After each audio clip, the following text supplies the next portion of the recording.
अस्सलामुअलैकुम जनाब। वो इश्क जो ममनू ना रहा की बहुत ज़्यादा शॉकिंग एपिसोड ले आई हूँ, तो बिना टाइम ज़ाया किए चलते हैं कि इसकी तरह बाकी बातें बाद में। Let's start. से मत देखिए, मुझे शो गुलाबी रंग की शॉर्ट सी कुर्ती, कढ़ाई वाली कुर्ती, तंग तले तंग पाइंचो, सफ़ेद शीशों की काम वाली खुली शलवार पहनकर बाल खोले, मिलन की निशात भरी सुर्खियों को जिस्म जहाँ पर किसी सरूर सा ओढ़े, वो इस वक्त इन रंगों जैसी तरोताज़ा लग रही थी। सर की ओल्ड रोज़ कलर की शर्ट के कफलिंग्स लगाते हुए उसके नरम हिसार सा बांधे संजीदा हुआ उसकी मुस्कुराती नज़र तो सह लेती थी, पर खुदा गवाह था अब जब जब संजीदा नज़र से आंखें मिलती दिल को कुछ होता। मुझे आम सा मंजर भी आज खूबसूरत लग रहा है, तो फिर तुम कैसी लग रही होगी, ज़रा इमेजिन करो। नरमी से उसके गालों को चूमते बाल सहलाकर कमर पर डाले, वैसे मजीद अपने करीब खींचते ईमान की जज़ब भरी आंखों में झांका। ये इमेजिन करने में जान जाने का खतरा था, सो ईमान ऐसा रिस्क कैसे लेती। मुझे नहीं करना इमेजिन, बहुत मुश्किल से नॉर्मल हो पाई हूँ। मुझे समझ नहीं आ रही क्या हो रहा है। मुझे फितरी दबाव का असर था, ये सोच से बढ़कर चाहे जाने का खुमार कि उसकी लाड से खुलती बंद होती आंखें देखकर साहिर के होंठ पर जो मुस्कुराहट आई वो इसने ईमान के गले लगाकर मजीद हसीन कर ली। उसके हिसार में आंखें मूंद कर अपनी मुलायम हथेलियों को उसकी चोटी पुछ से लगाए साहिर की खुशबू में काफ़ी देर सांस भरती रही। ऐसे करोगी मुझे लगेगा मैंने जुल्म कर दिया है तुम पर। साहिर को उसके जिस्म में बर्फा बेताबी और हरारत ने परेशान किया, तो उसके हिसार से फौरी घबराई निकली। साहिर ने निचले होंठ पर कट अब भी था, लेकिन अब तो बहुत गौर के बाद दिखाई दे रहा था। आपने मुझ पर जो किया है जुल्म नहीं, जादू कह सकते हैं। पलों में शौक आंखों की मस्ती के संग वो साहिर की संजीदगी में तैरती फिक्र दूर कर गई। अपनी दोनों हथेलियों को साहिर के ज़रा ज़रा बालों की रुएं से सजे खूबसूरत रुखसारों से लगाया। अब मैं काफ़ी बेहतर हूँ, इसे अपने अच्छे होने का बताता उसके दोनों हाथ पकड़ कर अपनी गर्दन की तरफ बांधे, दोनों हाथों से ईमान को बाजुओं के घेरे में लिए उसकी जबीन तादेर चूमने के बाद कितनी ही देर बस ईमान को देखता रहा। वो नज़रें ईमान के अंदर हर्ष बर्पा कर रही थी। इन नज़रों में मिलती बेखुदी ईमान की सांसें तंग करने लगी। सार ने उसके चेहरे के हर खूबसूरत नक्श को जब गहरी नज़रों में लेकर सराहा, तो ईमान को अपने इर्द गिर्द नादीदा सी हरारत महसूस होने लगी। उसकी बढ़ती हुई धड़कन अपने सीने से हमगिलाम होती महसूस हुई, तो साहिर के होंठ मुस्कुराहट में फैले। क्यों मुस्कुराए? ईमान ने हवास पाता होते उसकी बहकाती मुस्कुराहट पर एतराज़ उठाया। इसलिए मुस्कुराया हूँ कि मेरा होते हुए तुम मेरे लिए इस दुनिया की सबसे खूबसूरत लड़की बन गई थी, और इससे इन पे नाजुक मेरी मोहब्बत भी थी। तो बस मुझे तो लगा था हम बहुत दिनों तक दूर दूर ही रहने वाले हैं। कभी नहीं सोचा था मुझे ये लड़की मुझसे ज़्यादा जानती होगी। सब राहतें एक तरफ, तुम्हारे दिल का मेरी तरफ झुकाव एक तरफ। आई नो ये सब बहुत जल्दी हो गया, मैं तुम पर ये सब जिम्मेदारियां नहीं डालना चाहता था। तभी रुखसती के लिए थोड़ा गैर मुतमईन था, मैं उसको रोक सकता था, बहुत सी वजूहत हैं, लेकिन वो चुपचाप उसकी सारी बातें सुनती गई। पर आखिरी जुमले ईमान को बेचैन करके उसकी गर्दन से एक हाथ हटाए इसने साहिर के होंठों पर ला रखा। तू रोकते मैं मार देती अगर आप मेरी ख्वाहिश रद्द करते। बाय द वे मुझे भी ऐसे सब की बिल्कुल कोई ख्वाहिश नहीं थी, ना कभी इस बारे सोचा, लेकिन आपके सामने मैं आपके लिए हाथ से हाथ बनने की ख्वाहिश कर रही थी। साहिर आप जानते हैं आपका मुझे सिर्फ देखना यहाँ सुकून उतारता है मेरे दिल में। वही हाथ साहिर के होंठों से लग के माँ ने अपने दिल पर रखा। साहिर के पास इस लम्हा कोई लफ्ज़ ही ना रहा। मैं भी आपको रोक सकती थी और जानती हूँ मेरे एक बार कहने पर आप मुझसे कोसों दूर चले जाते, लेकिन अल्लाह ने मुझे ना कहने से रोका। सच्ची मैंने वो पावर फील की। अब तो मैं ये सोच रही हूँ आप जो हफ्तों गायब रहते हैं मेरा गुजारा कैसे होगा। मुझे तो आपका चुनना चाहिए होगा हमेशा। काश मैं आपको मुट्ठी में बंद कर लेती। ईमान ने उसके लाजवाब होने पर सर उसके शाने से लगाते दोनों बाजू गिर लिपटाई। साहिर की आंखों में अजीब सा खौफ था। वो यही सोच रहा था अगर ये लड़की से ना मिलती तो शायद अपना नामो निशान खो देती। साहिर मेरी कोई बात नहीं लगी, चुप क्यों है? आपके दिल की धड़कन भी सैड हो गई, क्या हुआ? उसके सीने से गाल से चेहरा जोड़े, जब कान लगाए वहाँ की थमी हुई धड़कन महसूस की, तो फौरी चेहरा उठाकर पुकारी, कुछ नहीं बस इमोशनल कर दिया है तुमने। साहिर ने उसके चेहरे को मोहब्बत से तकते बताया, तो ईमान ज़रा फासला बना गई। मुझे खुद भी नहीं पता था मस्त सी ईमान के अंदर इतनी खतरनाक चुड़ैल मौजूद है। मैं खुद इससे डर गई, तो आपका घबराना भी तो बनता है। आप इतने प्यारे हैं कि देखती हूँ तो नदीदा होकर देखती चली जाती हूँ। आपको मेरा देखना हमेशा पसंद रहेगा। उसके सवाल पर धीमा सा मुस्कुराई। इस सवाल वो क्यों कर रही थी जान गया, तभी तो ईमान के हवासों तक अपने नर्म होठों की जानदार पेशरफ से उड़ता हशर देखते महसूस हुए। उसके चेहरे को देखने लगा, जिस दिन तुमने मुझे यूँ देखना छोड़ दिया मैं दोबारा से स्मोकिंग शुरू कर दूंगा। साहिर के जवाब पर ईमान की शर्मो खया गुस्सा बनी, तो क्या छोड़ दी है? ईमान ने उसकी शर्ट की कॉलर को मुट्ठियों में दबोचते उसको देखा, कम महसूस ज़्यादा किया। इसी लम्हे जब दिल को तुम्हारे साथ के दायमी नशे की गुड न्यूज़ मिली थी करार में, तो मोहतरम सबको पीछे छोड़ गई। ईमान को लगा ये कमरा ना होता बल्कि आसमान की वुसअत होती जहाँ वो परवाज़ भर जाती। मेरा साथ आपके लिए गुड न्यूज़ जैसा है। ईमान की आंखों में नमी सी चमकी, मोहब्बत की शिद्दत रुलाने पर उतरी। हाँ, साहिर ने उसके कान की ओर झुकते महमूर सरगोशी की। यहाँ भी कहीं प्लीज़ वरना गिर पड़ूंगी। दूसरा कान उसके होंठों के करीब सरकाती वो साहिर को हंसने पर मजबूर कर गई, जिस पर उसके दूसरे कान में भी करार नमा सरगोशी की। तकवीर ईमान के दिलो जान का तवाज़न बरकरार कर गया। साहिर कुछ भी हो जाए मुझसे ओझल मत होइएगा, मैं अपने इन्हिसार करना चाहती हूँ। मेरी खुशी मेरे दुख सबसे पहले आप जानें। मैं चाहती हूँ हमेशा मेरे बिन कहे मेरे हों। प्लीज़ मैं आपको यूँ ही प्यारी रहना चाहती हूँ, बहुत स्पेशल। मतलब मुझे आपके लिए इस पूरी दुनिया से हाथ होना है। आप मुझे अपनी ज़िंदगी की हर छोटी से छोटी चीज़ बताया करें, कब उदास हैं ये सबसे पहले मुझे जाना है। प्रॉमिस, मेरे अलावा अब आपका कोई दोस्त नहीं। ऐसा किसी को नहीं करेंगे जैसा मुझे करते हैं और जैसे मुझे देखते हैं ऐसे खबरदार। किसी को देखा ईमान की छोटी छोटी ख्वाहिशात इतनी प्यारी थी, वो सब सुनते ही इतना महक था कि ईमान के रुक जाने पर वो इसे बोलती सुनाई थी। ईमान ने उसके कहीं खोए होने पर इससे पहले नाराज़ होकर उसके हिसार से निकलती, वो इस सारी ईमान के वजूद की पैमाइश तक जा सिमटा।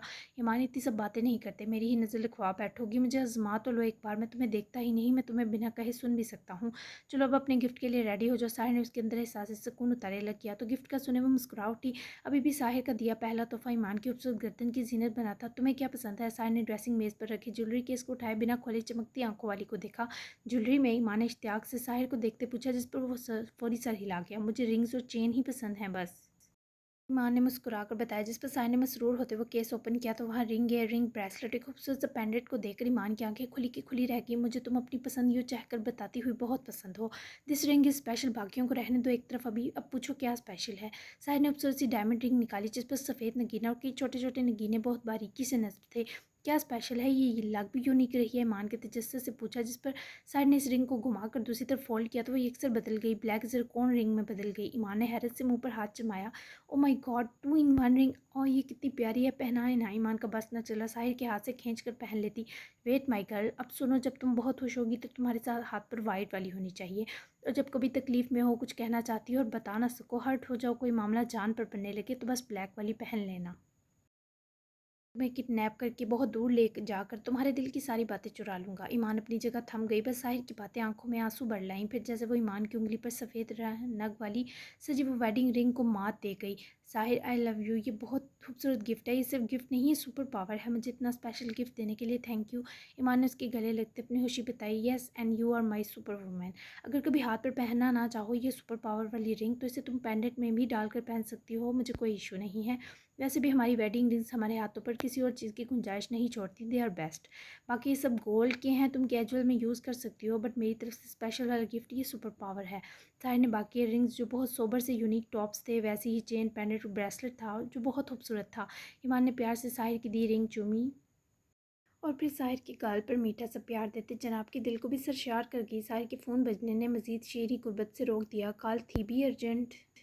ये सब संभालो, मैं कॉल सुन लो, फिर नीचे चलते हैं नाश्ते पर। ईमान की कॉल प्यार से सहलाई। साहिब फ़ोन लिए कमरे से निकला तो ईमान ने ड्रेसिंग टेबल पर रखी ज्वेलरी को भी बारी बारी प्यार से हाथ में लिए देखा। वो हूबहू ईमान की नाज़गी के लिए बनी थी, पर रिंग की बात सबसे खास थी। अपनी गाड़ी इश्पा के घर के बाहर रोके नान एक नज़र इर्द गिर्द देखते गर्दन घुमाई तो इश्पा सीट बेल्ट खुर्दी से ही देख रही थी। आप वलीमे अटेंड नहीं करेंगे? इश्पा को हैरानी हुई क्योंकि साहिर सिर्फ साहिर ईमान का नहीं था, इसका भी वलीमा था। इश्पा के नज़दीक वो इतना बुरा भी नहीं था कि अपनी बहन की खुशी में शरीक ना होता। नहीं, मेरी एक अहम सर्जरी है, अपिया को बता दिया तो तुम जाओ, जो समझाया था वही करना। कोई लाख पूछ ले तुम मजलूम तरीन ही नजर आना, जैसे तुम्हारे साथ मैंने बहुत जुल्म किया हो। अनान की ताकीदें अशफा का दिमाग चकरा गई। लेकिन मैं ऐसा झूठ क्यों बोलूँ, मेरे साथ कोई जुल्म नहीं हुआ। फौरी उसके कहे को रद्द करती वो गर्दन घुमा गई, मगर अनान ने उसकी बाजू दबोच कर जैसे अपनी तरफ खींचा। अशफा का दिल इस कदर जोर से धड़का कि लगा अभी बंद हो जाएगा। ऊपर से अनान की काट खाती गुस्से से भरी आंखें अशफा के हाथों में नमी लाई। वैसा कह देना जो समझाया, वरना तुम्हारे साथ सच में कोई जुल्म करना पड़ेगा। मैं सारी दुनिया को आग लगा सकता हूँ, लेकिन तुम पर आकर मुझे अपने घित आग महसूस होती है। I don't know why this happen to me. Please मेरी बात आराम से समझाने पर समझ जाओगी तो तुम्हें हाथ भी नहीं लगाऊंगा। तुम्हारे जहनी सुकून का अपने सुकून से बढ़कर ख्याल रखूंगा। अनान की आंखों में हलकोरे लेती शिद्दत पर अशफा का हल्क सूखने लगा। समझ ना पाई वो किस किस्म का इंसान है, जिस बात से कभी हाली और कभी इतना बड़ा हुआ। अशफा का खौफ से पीला पड़ता चेहरा देखे अनान ने उसकी बाजू आज़ाद कर दी। अब सच में साइको लग रहे हैं इस वक्त, मैं ये झूठ कैसे बोलूँ, सबको परेशान करूँ, आप ये चाहते हैं, लेकिन क्या मिलेगा इससे आपको? अशफा दरअसल खौफजदा इसलिए थी, वो अपने बेहतर होने का पहले ही बता चुकी थी। अब ये ड्रामा तो उसका सिरे से फ्लॉप था। एक दिल तो चाह उसे बता देता कि जो सज़ा देना चाहता है अभी दे ले, पर इस वक्त वो नर्म मिजाज हरगिज़ नहीं बल्कि बिफरा हुआ गसील आदमी लग रहा था। दिली तस्कीन मिलेगी, राहत मिलेगी, और तुम अगर चाहती हो मेरा नाम तुम्हारे साथ जुड़ा रहे तो मेरे जहनी सुकून का ख्याल रखना पड़ेगा, वरना मैं खुद भी नहीं जानता किसकी कब जान ले लूँ। हाँ, अगर तुम मुझे मजबूरन बर्दाश्त कर रही हो, मेरा सुकून तबाह करने की इजाज़त है तुम्हें, फिर मुझे तुमसे ऐसी कोई उम्मीद लगाने का हक सिरे से नहीं। Choice is yours. उसके सर्द अल्फाज इतने वहशी थे कि अशफा को लगा रुकों में दौड़ता खून भी बर्फ़ बन गया हो। मैं तो आपसे मोहब्बत करना चाहती हूँ अनान, पर आप अपनी और मेरी समेत हर किसी की ज़िंदगी में जहर घोलने के ख्वाहिशमंद हैं। वो इसे देखते हुए कल्ब से सोचती अनान पर से नज़र हटा के जाने लगी, मगर उसकी कलाई ज़रा सी शिद्दत रखती हाथ की गिरफ्त में थामे इसे पलटने पर मजबूर कर गया। बात मानोगी? अनान के सवाल में बेचैनी थी। अशफा ने उसके हाथ में दबी अपनी गुलाबी पड़ती कलाई तासुफ से देखी। आई एम सॉरी, लेकिन जो दुःख मुझे मिला ही नहीं, वो पर तारी नहीं कर सकती, अदाकारी नहीं आती मुझ निकम्मी को। ना मुझसे अपना दुःख छुपाया जाता है, ना खुशी, ना ही सुकून। धीरे से उसके हाथ से अपनी कलाई आज़ाद किया। वो फौरी गाड़ी से निकली तो गुस्से से ना ने डैशबोर्ड पर हाथ का मुक्का सा बनाकर दे मारा। जिस्म का सारा लहू सुरह सफ़ेद चेहरे की रंगत में छलक आया। कैसी लड़की है ये, क्यों इसे तकलीफ नहीं दी जा रही? नहीं, मुझे खुद को कायल करना होगा। अनान ने अपने इस हाथ को देखा जिससे कुछ देर पहले इसने बुरी तरह उसकी बाजू जकड़ी और दिल चाहा ये हाथ काट दे। और अपने इस ख्याल पर वो अपने दिल को सीने में करता महसूस किए बेबसी से बड़बड़ाया। कुछ भी करके यहाँ से वो गाड़ी भगा ले गया, जैसे डर हो कोई साया से दबोच लेगा। कैसे हैं साहिर भाई? मैं सुहान। साहिर ने सुहान की आवाज़ पहचानते ही कमरे के बाहर कॉरिडोर में बने सिटिंग एरिया की तरफ कदम बढ़ाए। ठीक हूँ सुहान, कैसे काल की सब खैरियत है? मुतफक्किर हुए सवाल आया। सर, जिन गुंडों को आपने पीटा था इनमें से एक फरजाम साया के आदमी के हत्या लग गया है। सुनने में आया है वो उसको मारपीट करके आपका हुलिया नाम अता पता निकलवा रहा है।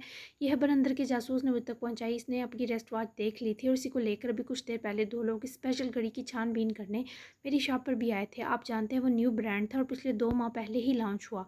इन 2 महीनों में सिर्फ इन घड़ियों के 5 पीस फ़रोख्त हुए हैं। अब इन 5 में से वो आप तक भी पहुँच जाएंगे। मैंने सोचा आपको खबरदार कर दूँ। सुहान की जन्म से मिलती है पर वाकई तशवीशनाक तो थी, मगर साहिर इस बात पर हैरान था। फरजाम साहिर की बेटी को जिसने बचाया वो कमीना डान इसी को कुत्तों की तरह क्यों ढूंढ रहा है? साहिर सीढ़ियाँ उतरता हुआ लान से गुजरता बाहर निकला और लान की सिमत कदम बढ़ाए। पसंद की चीज़ें यूं ही मुश्किल में डालती हैं सुहान, ये आजमूदा बात है। बहुत शुक्रिया तुम्हारा, तुमने मुझे इतला दी। मैं ये मामला देखता हूँ, तुम मुझे खबर देते रहना। ताहिर ने इससे ताकीद की और कालबंद के हाथ की उंगलियों की पोरों से कनपट्टी मसली। वहीं हटक ने भी तमाम मालूमात निकलवा कर राज मालूम होते ही आइस को खबर पहुंचाई। हाँ हटक, बोलो, कुछ पता चला? आइस हटक की अहम कॉल सुनने लान में आया। हटक का नाम लेते खूबसूरत लान के वस्त में आकर कदम रोके। जी सर, वो आदमी कोई और नहीं साहिर जिब्रान खान था जिस लोगों की हमारे पास ब्लर पिक्चर थी। इसमें से मैंने अपने एक सोशल प्राइवेट वेब के आदमी को दी। वहीं से पता चला ये थाईलैंड की एक VIP प्राइवेट सर्च एयरलाइन के डिफेंस ब्यूरो का विंग जूनियर कमांडर है और वहाँ परमानेंट नहीं बल्कि कॉन्ट्रैक्ट बेस पर काम करते हैं। लोगों ने साहिर की काबिलियत देखकर इसे अपनी एयरलाइन जोआ के लिए परमानेंट विंग कमांडर की पेशकश की थी, मगर वो पाकिस्तानी एयरलाइन को नहीं छोड़ना चाहता। लेकिन इन लोगों के इसरार पर वहाँ के एयरबेस की कुछ ट्रैवल प्रोजेक्ट संभालता है।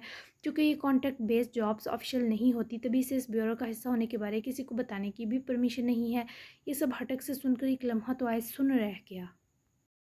किस किस्म की एयरलाइन है ये? मैंने इसका नाम नहीं सुना। इसको तशवीश हुई। वीडियो वाली बात अभी लाशऊर में दबी हुई थी। सर, ये सर्च प्रोसेसर पर मुश्तमिल एयरलाइन है जिसके लगभग से 4 मिनी जहाज़, एक बड़ा जहाज़ और 3 हेलीकॉप्टर, कुछ साइंटिस्ट, कुछ इंजीनियर और कुछ जियोग्राफी से जुड़े लोगों का ग्रुप ही ये यूज़ करता है। हम लोग इस फ्लाइट को यूज़ नहीं कर सकते और इन लोगों का एक पाकिस्तानी माहिर पायलट को अपने लिए मिशंस के लिए हायर करना, it's a big achievement for our country. हटक के अगले शोक जुमले आयस को खुशगवार सी हैरत में मुब्तला करके, लेकिन फिर जब वीडियो का हवाला याद आया तो आयस के माथे पर शिकने उतरी, चेहरे पर संगला चट्टानों की सख्ती दर आई। ठीक है अटक, तुम्हारा काम अब सिर्फ फरजाम पर नज़र रखने का है। साहिर से अब ये वीडियो हथियाने की कहानी मैं खुद पता करवाता हूँ। आयस ने इसे तमाम तर स्पॉट लहजे में हदायत की और लान की बाढ़ से बाहर निकलते ही साहिर का नंबर मिलाया। जो भी कॉल बंद किए वहीं लान में ही तमाम मामलात पर तशवीश और फिक्र में किए मौजूद था। अशबाई है साहिर को इसकी भी खबर ना हुई क्योंकि वह सीधी घर के अंदर चली गई थी। आइस की कॉल पर साहिर के चेहरे के रंग बदले। उसकी कॉल गैर मुतवक्का थी। हाँ आइस, क्या हुआ? साहिर ने खुद को पुरएतमाद साबित करते फिक्र से पूछा। घर से बाहर आओ, ज़रा एक अहम मामला डिस्कस करना है, मैं मुंतज़िर हूँ। आइस ने बिना किसी लेग से लेके खुदरी टोन में कहकर कॉल काटी तो साहिर भी परेशानी के संग गहरा सांस खींचे। लान से पोछ के सिन बढ़ा दोनों एक साथ अपने अपने घर के गेट से बाहर निकले। साहिर और आइस दोनों की संजीदगी इस वक्त फ़िज़ा भी तल्ख करती दिखाई दी। साहिर ने अपने कदम उसकी तरफ बढ़ाए तो आइस भी एन उसके सामने सद नज़रों से साहिर का कुरेदता जायज़ा लेता महसूस हुआ, जो साहिर को भी बेचैन कर गया। सब खैरियत आए सलम? तुम्हारे अंदाज़ और लहजा काफ़ी हवा लग रहा है। मुकाबल की चटती निगाहें बिना किसी वजह के हों ऐसा मुमकिन न था। तभी साहिर ने फौरी पूछ लिया, इस वक्त मेरा बस नहीं चल रहा, तुम्हारी जान ले लूँ। वो आदमी तुम थे साहिर जिसने गोमेंचो से अनान की वीडियो हत्याई? जान चुका हूँ। और तुम कैसे मेरे सामने अनजान बनने का नाटक कर रहे थे? दाद देनी पड़ेगी तुम्हारी अदाकारी को। अब वजूहात दोगे इस दर्जा सफाकी की? अपनी बहन तुम्हें देने के बारे मेरे पछतावे का वक्त आ चुका है। आइस की सर्द महरीक तरफ उसका आखिरी जुमला ज़रूर साहिर को इंतहाई नागवार गुजरा। तभी तो साहिर के उपसद चेहरे में तनाव गैज़ उभरता महसूस हुआ। ईमान को इस सबसे दूर रहने दो आइस सलम। ये मामला मर्दों की तवज्जो चाहते हैं, ना कि घर की बहन बेटी को बीच में लाया जाए। साहिर के जुमले अपने उमड़ते तैश को दबाने में नाकाम थे। आइस 2 कदम उसकी तरफ तंजिया नज़रें गाड़े बढ़ा। तो फिर बिना वक्त ज़ाय के बता दो, क्या मकसद था तुम्हारा इस वीडियो को हथियाने के पीछे? तुम्हें हनान के हाथ से हुए मर्डर का कैसे पता चला? आइस की खुरदरी टोन और मशकूक नज़र पर साहिर ने कुछ देर खामोशी से उसे देखा और फिर सच्चाई बताने का फैसला किया। ये 1 माह पहले की बात है। मुझे कुछ चाइनीज़ रिसर्चर्स साइंटिस्ट की एक फ़्लाइट के साथ सूडान जाना था। सो चीफ ब्यूरो ने मुझे बैंकॉक बुलाया। एक फ़्लाइट हफ्ते नहीं थी, बल्कि इस 2 हफ्ते के बीच मुझे उनके साथ बंद कर रहना था। इन चाइनीज़ की जान को खतरा था, तभी वो लोग मेरे सिवा किसी दूसरे विंग पायलट पर भरोसा नहीं कर सकते थे। गया 2 दिन मेरा होटल में रेस्ट डे था, यानी 2 दिन मुझे अपनी नींद पूरी करने के लिए दिए गए। काफ़ी घंटे सोने के बाद मैं होटल से यूं ही शहर घूमने निकला। एक क्लब में गया, वहाँ मैंने अनान को देखा, जैसे कोई आदमी बुरी तरह पीट रहा था। वो इस क्लब का ओनर था। जब मैंने मज़ीद छुप कर इनके करीब जाते बात सुनी, तो तब मुझे इल्म हुआ कि कोई वीडियो है जिसकी वजह से नान इब्राहिम को ब्लैकमेल किया जा रहा है, और वो लोग इससे कुछ तो मज़ीद चाहते थे। साहिर और दोनों करीबी पार्क में रुके और आमने सामने नशिस्त संभाली। साहिर ने इस पर मंशा वक्फा लिया। इसके चेहरे पर फ़िलहाल करबो संजीदगी का पहरा था। अनान से मेरी कोई दोस्ती नहीं थी, बस इब्राहिम अंकल भी बाबा के जान की अंकल की तरह अच्छे दोस्त थे। बस इसी नाते मुझे फ़िक्र हुई कि मैं अनान की मदद करूं। वो यहाँ अकेला है, दूसरे 4 साल पहले उसकी दिमागी आर्ज़े, और ये सब जानता था मैं।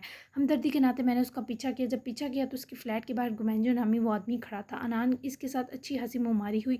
गुमेंजो चला गया। मैंने अपने एक जानने वाले दोस्त का एक आदमी अपने साथ पहले ही लगा लिया था, क्योंकि मुझे लगा शायद इस मामले में खतरा हो। बस गुमेंजो के पीछे मैंने इस दोस्त के गार्ड को लगाया और दनान के घर घुस गया। लेकिन मेरा दिमाग तब सुन हुआ जब वो फ़ोन पर किसी को जोया नामी लड़की के साथ रेप करके उसका कत्ल करने की सुपारी दे रहा था।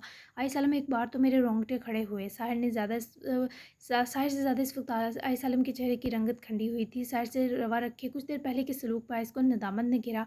बस फिर क्या, मैंने जोया नामी लड़की के बारे छानबीन करवाई। पता चला वो वहाँ की खबीस डॉन की बेटी है। मेरा दिमाग एक लम्हा नान की बुरी तरह फंसने पर चकराया। समझ ना आया क्या करूं। डॉन के घर घुसना नामुमकिन था। जोए के साथ गार्ड्स होते थे। बस फिर क्या, वो पूरी रात मैंने इस पर जाम साया के बंगले के बाहर गुजार दी। मुझे नान की बात याद थी। वो फ़ोन पर इन लोगों को जिस जगह जोए पे हमले का कह रहा था, मैंने वो जगह पहले ही ढूंढ ली। बस फिर सुबह के कोई 7 बजे का वक्त था जब जोए फरजाम नामी वो लड़की जॉगिंग के लिए फाइनली इस घर से निकली। उसके साथ कोई गार्ड ना थे, और इसी का फ़ायदा उठाया मैंने इसका पीछा किया। और एक बार तो ज़ोए फरजाम ने मुझे देख भी लिया, लेकिन मैं बर वक्त छुप गया और ठीक नान की बताई जगह जो काफ़ी सुनसान थी, वहाँ पहुँचते ही ज़ोए को 6-7 अदद लोगों ने घेर लिया। साहिर के इंकिशाफात आइस की रूह दहला गए। मेरे पास मेरी गन थी और ब्लैक बेल्ट होने का फ़ायदा भी उठाने का वक्त था। मेरे दोस्त का वो गार्ड को मैंजो को अपने वेयर हाउस ले जाकर मेरा मुंतज़िर था। बस फिर इससे पहले वो लोग ज़ोए के साथ कुछ करते, मैं मुँह वगैरह मास्क से कवर किए सामने आ गया। भले वो तादाद में ज़्यादा थे, पर प्लास्टिक के ज़रा जो इनमें दम हो, वो बदतखी चूज़े मेरे सामने टिक ना सके। ज़ोए को इनसे बचाकर मैं फौरी ज़ोए की नज़र में आने से पहले वहाँ से गायब होकर छुप गया। वो भी वहाँ से जान बचाते निकल गई थी, इसका मैंने वहीं छुप कर यकीन किया। जबकि उसके बाद मैं इस वीडियो के स्यापे को हल करने सुहान के वेयर हाउस पहुँचा। मुझे लगा कोई आम सी वीडियो होगी, लेकिन साहिर ने फिर से रुक कर आइस की तरफ अफसोस और उदासी से देखा, जिसके चेहरे पर शर्मिंदगी आ चुकी थी। मुझे ज़रा अंदाज़ा न था इसके वो कोई आम वीडियो नहीं, बल्कि मर्डर का सबूत होगा। मेरे तो दिमाग की चोलें तक हिल गई। बस फिर मार पीट कर इस गोमेंजो का बर्ता बनाया और वीडियो छीन ली इससे। मेरा इस वीडियो को हासिल करने के पीछे किसी किस्म का कोई मकसद नहीं था। मैंने ये सब सिर्फ अनान की मदद के लिए किया, क्योंकि वो बुरी तरह पागल हो चुका था। जोए को इसलिए बचाया कि अनान इस वक्त ना से ही ज़िंदगी में कभी किसी मोड़ पर इस गुनाह पर पछताएगा, भले वो जैसे भी किरदार की लड़की हो। लेकिन बहैसियत इंसानों मुसलमान हमें ऐसे फेल जेब नहीं देते। मैं रूहा आंटी और इब्राहिम अंकल के कपल को मम्मी पापा से ज़्यादा रियलाइज़ करता था कि शादीशुदा कपल ऐसा पोजेसिव और पोलाइट होना चाहिए। रूहा आंटी की तकलीफ, जहान अंकल की अपने भाई के बेटे के लिए टेंशन, बहुत सी चीज़ें थी जो मैंने सोची। हालांकि मेरी जान भी जा सकती थी, क्योंकि मैंने जिस तरह सब में घुसा, अब सोचता हूँ तो एक बार दिल काम जाता है। वो इतने खतरनाक लोग मैंने पता नहीं कैसे डील किए। कोई अल्लाह की इजाफी मदद थी, वरना तुम मेरा मिजाज जानते हो, मैं दंगे फसाद जैसे मामलात से हमेशा दामन बचाता हूँ। एक आम सा पायलट हूँ जिसे हवाओं परिंदों और ऊंचाई से दोस्ती करना पसंद है। साहिर ने हर्फ ब हर्फ अपनी मुख्तसर कहानी सुनाकर आई सालिम के दिल को भी मरकज़ से हिला दिया था। आइस को समझ ना आई साहिर के हलूस पर शक करने की। माफ़ी किस मुंह से मांगे। आई एम सॉरी यार, मैंने जो ईमान वाली बात की वो मुझे भी जेब नहीं देती थी। तुम नहीं जानते साहिर, तुम अनान के कितने बड़े मसीहा बने हो। वो बददिमाग अगर ये जान। आइस के जुमले को साहिर ने नरमी से काटा। प्लीज़ आइस, ये सब कभी उससे पता ना चले। देखो, मैं किसी को शर्मिंदा नहीं देख सकता। अब तो मुझे अनान की शर्मिंदगी बिल्कुल नहीं चाहिए। बस वो मेरी बहन के साथ वफादार होकर ही तलहियाँ फैलाना रोक दे। वो पहले ही पिधराना शफकत और दोस्ती को लेकर एहसास महरूमी का शिकार है, एक और नहीं। किसी इंसान के साथ ऐसा जबर बहुत बड़ा जुल्म है। मुझे यकीन है शुभ अपने तरीके से बदल देगी उसे। अगर अनान को ये सब पता चला तो वो जिस तरह टूटेगा, फिर मामलात मुश्किल हो जाएंगे। वो फरजाम साया भी मुझे ढूंढने की कोशिश कर रहा, काफ़ी हद तक मेरे करीब पहुंच गया है, और मुझे 1-2 दिन में जाकर तमाम सबूत मिटाने हैं।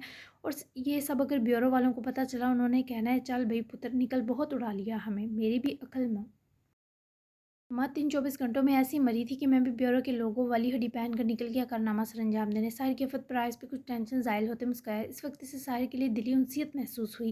कहते हैं मुँह पर तारीफ़ नहीं करनी चाहिए, पर तुम इस लायक हो। किसी आम से जानने वाले के लिए अगर तुम इतना कुछ कर गए, तो वक्त पड़ने पर मेरी बहन के लिए तो जान भी दे दोगे। एक ताकीद ज़रूर करूँगा, नान की हद से बढ़ने का इंतज़ार मत करना। वो जिस हद तक बिगड़ा हुआ है, चैन से किसी को नहीं बैठने देगा।